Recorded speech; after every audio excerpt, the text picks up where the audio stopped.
नमस्कार. ठरलं तर मग ह्या मालिकेमध्ये आज आपण पाहणार आहोत.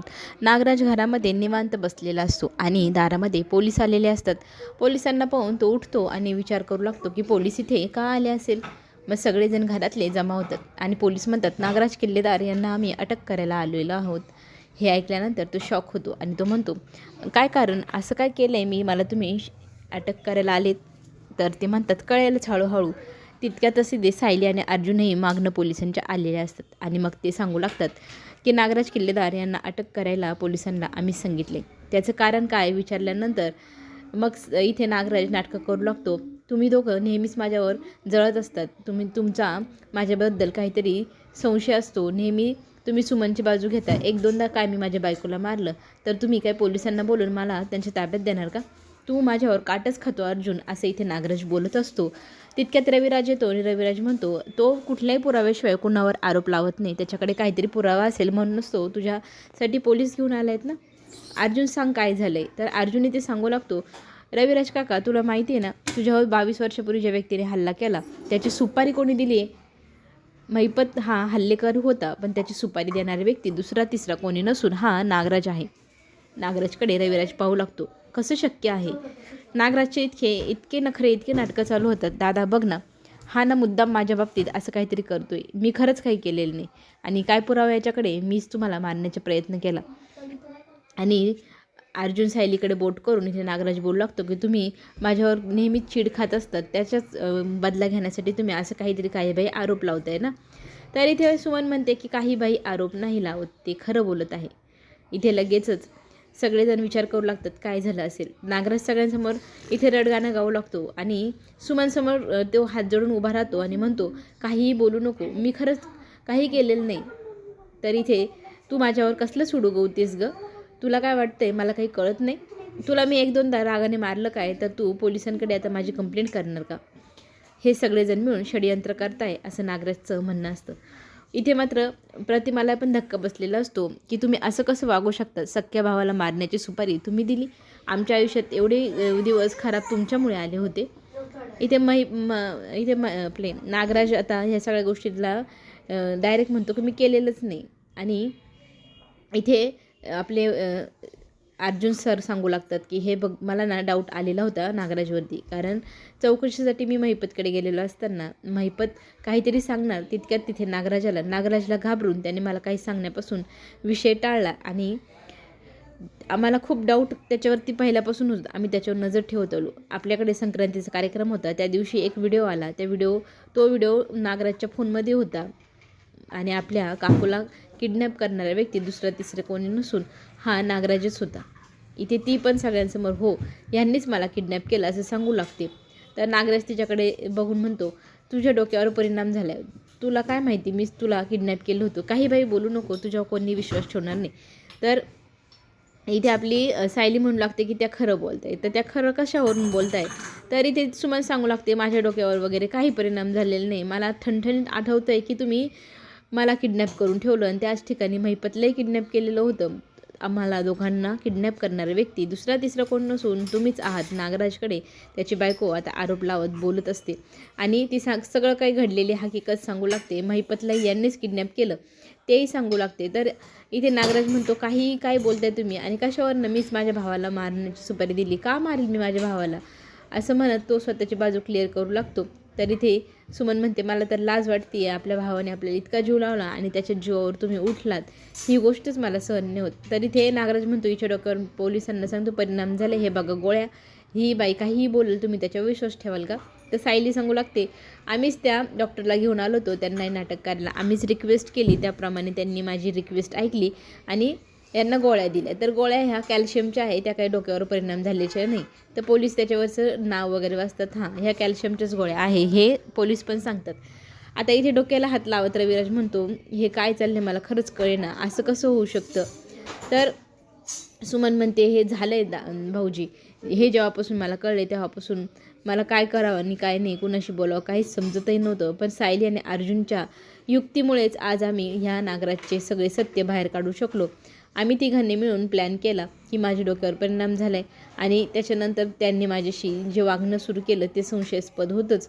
मीच हिंमत करून एक व्हिडिओ तयार केला ज्याच्यामध्ये त्यांनी स्वतः कबूल केलेलं आहे की त्यांनी आत्तापर्यंत काय काय गुन्हे केले.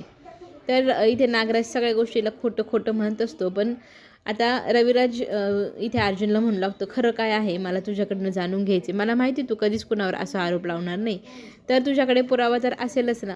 नागराजची इथे नाटकं सुरू झाली. गुडघ्यावरती बसला, सगळ्यांसमोर हात जोडतो, मी तुमच्या पाया पडतो, काही पण नका बोलू, माझ्यावर काही पण आरोप नका लावू, मी खरंच काही केलेलं नाही, अशी त्याची सुरुवात झालेली असती बोलण्याची. तर सुमनच्या पण म्हणतो की पाया पडतो. तर सुमन म्हणते, पाया तुम्ही पाया पडण्याच्या सुद्धा लायकीची नाही आहात, खोटारडा माणूस आहात तुम्ही. आजपर्यंत सगळ्यांशी खोटं वागत आले आणि आमच्यासमोर आता तुम्ही हे नाटकं करत आहात हेही मला माहिती आहे. तुमचं खरं रूप, खुनशी स्वभाव सगळं काही माझ्या डोळ्यांसमोर होतं आणि ते सगळं मी सहन केलं. इतके दिवस तुम्ही नाट्यमय वागत होतात, पण आता नाही. आता इथे रविराज पुरावा मागतो. तर पोलीस आता त्यांना पुरावा दाखवतात की तुम्ही सुमन काकूंसमोर दिलेली ही साक्ष जी तुम्ही आता सगळ्यांच्या समोर दाखवतोय ती ऐका. तर नागराज ऐकू लागतो. नागराजने स्वतः कबूल केलं की मीच माझ्या दादाला मारण्याची सुपारी दिली होती. तर इथे नागराज म्हणतो की हे प्रकार आलेला आहे, त्याच्यानुसार कोणतरी हा नकली व्हिडिओ बनवला आहे, मी तो माणूस नाही, हे खोटं आहे, असं त्याची इथं जपमाळ चालू झालेली असते. रविराज मात्र आता भावासमोर जाऊन उभा राहतो. तुला मी लहानपणापासून कधीच कसलीच गोष्ट कमी केली नाही, तुला हवं ते देत राहिलो, कधी तुझ्या कुठल्याही गोष्टीला मी नकार दिला नाही. अगदी लहान होतो तर तेव्हापासून तुझं शाळेत जाण्यापासून सगळं काही मी सहन केलं.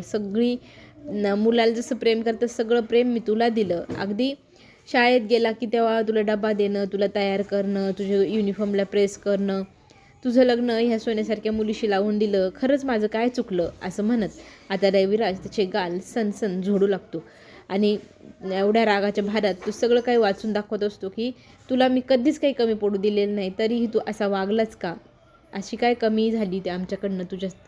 हे सगळं काही तो रडत असतो, बोलत असतो. अगदी त्याचा संताप झालेला असतो की आपल्या भावाला आपण इतका जीव लावला आणि त्या भावाने आपल्याच जीवावर आपल्यावरती हल्ला केला, माझ्यावर, माझ्या बायकोवर तर केला, त्या छोट्याशा तन्वीवरती पण केला. ती तुझ्याशिवाय राहत नव्हती. अरे ती खेळून आली की तुझ्या मांडीवर बसायची, ताप आला तर तुझ्याच हातून औषध घ्यायची. त्या तन्वीचा सुद्धा तू विचार केला नाही.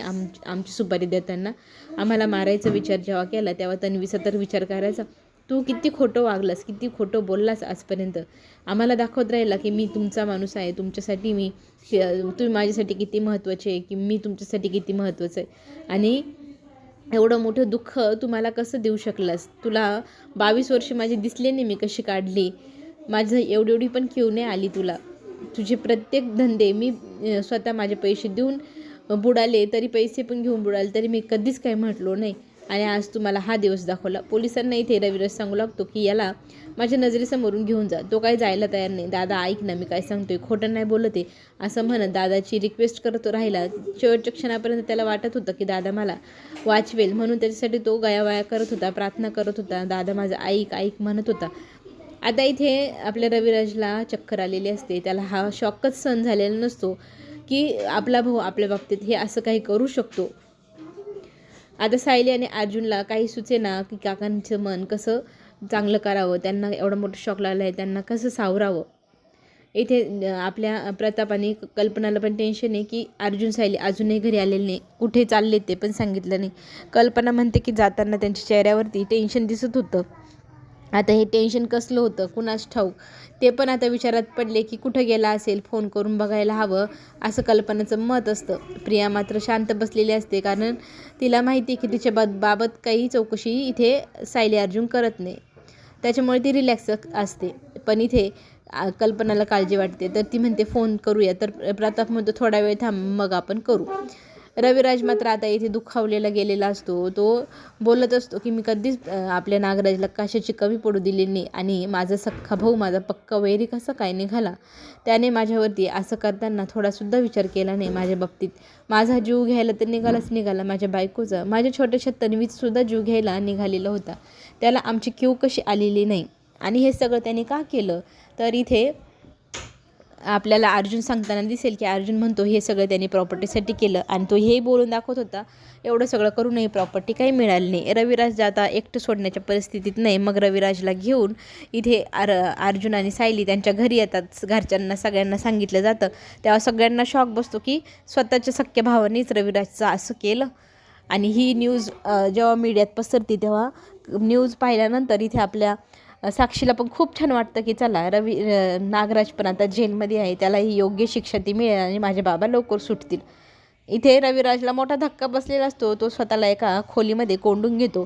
सगळेजण त्याला हाक मारत असतात आणि त्याला सावरण्याचा प्रयत्न करतात. रविराज मात्र आता खचलेला आहे. त्याला कुणाशी काही बोलायचं नाही. त्याला खूप मोठा धक्का बसला आहे. त्याच्या भावाने त्याच्याशी असं कपट केलं आहे. सगळेजण दार वाजवत असतात पण दार उघडायला इथे रविराज तयार नसतो. आता इथे एकच बाबा अशी हाक आल्यानंतर बाबा लगेचच दार खोलतो आणि ती हाक असते आपल्या सायलीने ती त्या बाबांसाठी मारलेली. रविराज दरवाजा उघडतो.